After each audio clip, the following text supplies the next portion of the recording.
சண்டைனா சட்டை கிளியத்தாயா செய்ய, சண்டையில கிளியாத சட்டை எங்க இருக்கு? எனக்கு வந்து 5 வயசுலேயே விவரம் தெரியறதுக்கு முன்னாடியே அம்மா இல்லை சார். அதுக்கப்புறம் அப்பா கொண்டு போய் ஆர்ஃபனேஜ் அங்கே வந்து விட்டுட்டாங்க. விட்டு ஒரு 6 மாதத்துலேயே அப்பா இறந்துட்டாங்க. அப்போ எனக்கு அப்பாவோட அம்மா பாட்டி தான் வந்து ஹாஸ்டலில் எப்பயாவது ஒரு 6 மாதத்துக்கு ஒரு தடவை அந்த மாதிரி வந்து பார்க்க வருவாங்க. அப்போ நான் சனி ஞாயிறு ஆகிட்டா எல்லாருக்குமே வந்து பேரண்ட்ஸ் வந்து ஏதாவது ஸ்நாக்ஸ் வாங்கிட்டு வந்து கொடுத்துட்டு பார்த்துட்டு போவாங்க.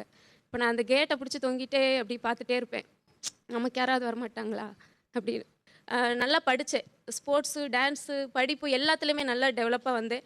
அதுக்கப்புறம் என்னை ஹாஸ்டல்லே டீச்சர் ட்ரைனிங் படிக்க வச்சாங்க. படிக்க வச்சுட்டு நான் படித்து முடிச்சதுக்கப்புறம் மேரேஜ் பண்ணேன். லவ் மேரேஜ் தான் பண்ணேன். மேரேஜ் முடிச்சுட்டு பெரிய சந்தோஷமாக நினச்சேன், நம்ம லைஃப்பில் நல்லா இருக்க போகிறோம், 2 பேரும் படிச்சிருக்கோம், நல்ல ஒரு ஜாப் நம்ம வாங்கிடுவோம் அப்படின்னு நினச்சேன். அது கல்யாணம் முடிச்ச ஒரு 1.5 மாதத்துலேயே ஹஸ்பண்ட் ஆக்சிடெண்ட்டில் இறந்துட்டாங்க. அவங்க இறந்ததுக்கப்புறம் எனக்கு எங்கே போகிறது என்ன செய்யறதுன்னு எதுவுமே தெரியல. அதுக்கப்புறம் வந்து இப்போ அவங்களோட தம்பியை அங்கே உட்காந்துருக்காங்க. அவங்க தான் வந்து நான் வேண்டாம்மா அவங்களுக்கு யாருமே இல்லை, திரும்ப நம்ம இன்னொரு வாழ்க்கை வந்து அந்த பொண்ணு வேறு பக்கம் போனாலும் ஒருத்தனை கட்டிட்டு வந்திருக்கு அப்படின்னு சொல்லி பேசுவாங்க, நம்ம வீட்டிலே இருக்கட்டும், நான் மேரேஜ் பண்ணிக்கிறேன் அப்படின்னு சொல்லி அப்புறம் அவங்க தான் என்னை மேரேஜ் பண்ணிக்கிட்டாங்க. மேரேஜ் பண்ணி அது நான் ஒத்துக்கலை. அவங்க இறந்ததுக்கப்புறம் அப்படி நான் ஒரு பைத்தியம் மாதிரி இருந்தேன். ஏன்னா அவங்க என்னை அவ்வளோ நல்லா கேர் எடுத்து பார்த்துக்கிட்டாங்க. அவங்க அண்ணன் சுடுகாட்டுக்கே போயிடுவேன், போய் அவங்க இறந்த இதில் இருந்து அந்த எலும்பெல்லாம் எடுத்துகிட்டு வந்து வச்சுக்குவேன் வீட்டில் மாதிரி ஆயிட்டு. ஏன்னா எந்த சொந்த பந்தமே இல்லாமல் ஹாஸ்டலில் அப்படி சனி ஞாயிறு வந்தால் கேட்டை பிடிச்சி தொங்கிட்டே இருப்பேன். நமக்கு யாராவது பார்க்க வர மாட்டாங்களா, ஒரு பிஸ்கட் பாக்கெட் வந்துட்டு வந்து யாராவது கொடுக்க மாட்டாங்களா, நம்மளை யாராவது பார்க்க மாட்டாங்களா அப்படின்ற ஒரு ஏக்கத்திலே இருந்துட்டு திடீர்னு ஒரு சின்ன சந்தோஷமாக எனக்கு கிடைச்ச ஹஸ்பண்ட் வந்து ஒரு 1.5 மாதத்துலேயே இறந்துட்டாங்க ஆக்சிடெண்ட்டில். அப்படிங்கும் போது நான் வந்து நல்லாவே ஆன மாதிரி 4 செவத்துக்குள்ளே போய் செவத்தில் போய் இடிச்சுக்குவேன், யார்கிட்டையுமே பேச மாட்டேன்.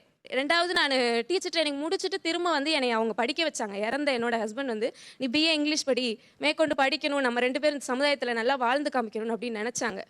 ஆனால் வந்து அது கடவுள் கொடுத்து வைக்கல.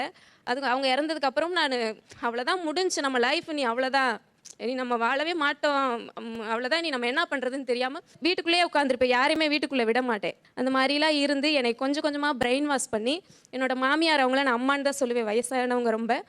எனக்கு 4 நாத்தனார் இருக்காங்க. நாத்தனாரையும் அம்மான்னு தான் சொல்லுவேன், என்னோட மாமியாவையும் அம்மான்னு தான் சொல்லுவேன். அவங்க எல்லாரும் என்னை பிரெயின் வாஷ் பண்ணி நீ உன்னால் முடியும், உனக்கு ஒரு ஆண் துணை வேணும், நீ இப்படி இருக்கக்கூடாது, இந்த வயசுலே, இந்த 21 வயசுலேயே நீ என்னத்தை கண்டுட்ட, 1.5 மாதத்தில் நீ கண்டிப்பாக வாழ்வ, சந்தோஷமாக இருப்பேன்னு என்னை என்கரேஜ் பண்ணி அதுக்கப்புறம் முருகன் கோயிலில் பழனியில் வச்சு அவங்களுக்கு எனக்கு மேரேஜ் பண்ணி வச்சாங்க. அந்த மேரேஜ் பண்ணதுக்கப்புறம் இன்னும் நான் படிச்சுட்டு இருக்கேன் சார். படிச்சுட்டு அவ்வளோ கஷ்டத்தில் இருந்து அந்த அந்த மனநிலை பாதிக்கப்பட்டதுலேருந்து நான் மேலெழுந்து வந்து இப்போ நான் ஒரு பரதநாட்டிய ஆசிரியையாக இருக்கேன். இதெல்லாம் வந்து என் வாழ்க்கையில் நடக்குமான்றதே ஒரு பெரிய கேள்விக்குறியாக இருந்துச்சு. சமுதாயத்தில் நான் ஒரு ஆளாக இருக்கேன்றதே எனக்கு இப்போ நினச்சி பார்த்தாவே ஒரு சந்தோஷமான இதாக இருக்குங்க சார். ஏன் அந்த ஒரு முடிவு எடுத்தீங்க? நாங்கள் எல்லாம் என்ன நினச்சோம், நம்ம அண்ணன் வந்து இவ்வளோ பாசமாக வந்து அந்த பொண்ணை யாரும் அம்மா அப்பா இல்லையே அப்படின்னு நினச்சி கூப்பிட்டு வந்தாங்க. அவங்கள வந்து அவங்க இல்லாதப்ப நம்ம அனுப்பிச்சி விட்டோமாக்கா, அது மாதிரி ஒரு பாவம் வந்து ஒரு எந்த ஒரு இதுவும் பண்ண முடியாது. அவங்க சூழ்நிலை இருந்து அவங்க இருக்கும்போது என்ன செஞ்சாங்களோ அது மாதிரி நம்மளும் அவங்கள பார்த்துக்கணும். இப்போ உங்களுக்கு திருமணமாக எவ்வளோ நாள் ஆச்சு? எங்களுக்கு திருமணமாகி ஒரு 9 வருஷம் ஆச்சு சார். 9 வருஷம் ஆச்சு. ஆமாங்க சார். பேசும்போது கூட வாங்க போங்க தான் சொல்றீங்க. எப்பயுமே அவங்கள வாங்க போங்கன்னு தான் சார் கூப்பிடுவேன்.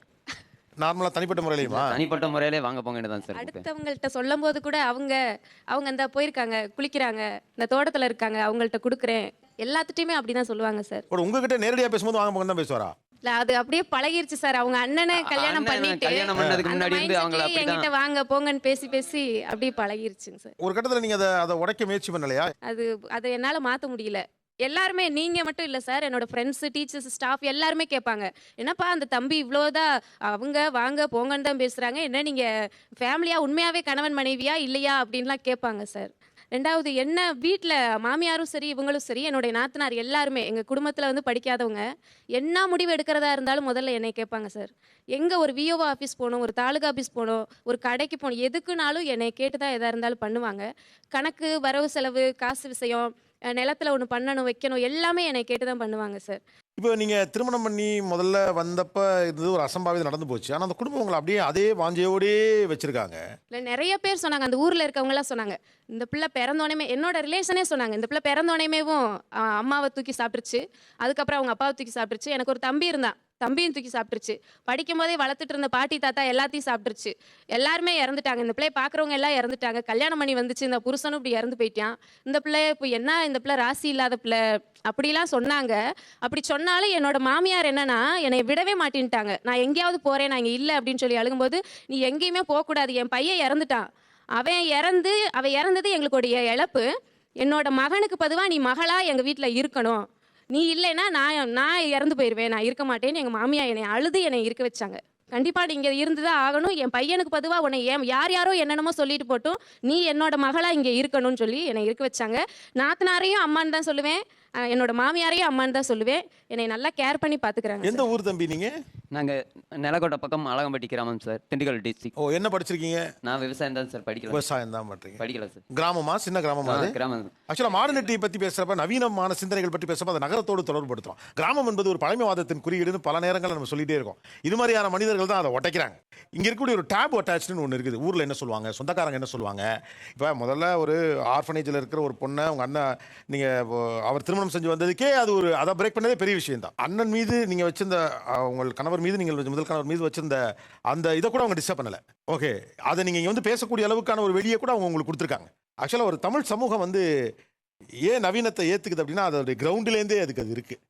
அதோடைய வேரிலேயே வந்து நியாயத்தின் வழியாக அது அணுகுது, அறத்தின் வழியாக அது அணுகுது. அதாவது நவீன சிந்தனைங்கிறத வந்து அவங்க படித்ததிலிருந்தோ அல்லது ஏதோ ஒரு வேறொரு உலகத்திலிருந்து கற்றுக்கொண்டதிலிருந்தோ அதை அணுகலை.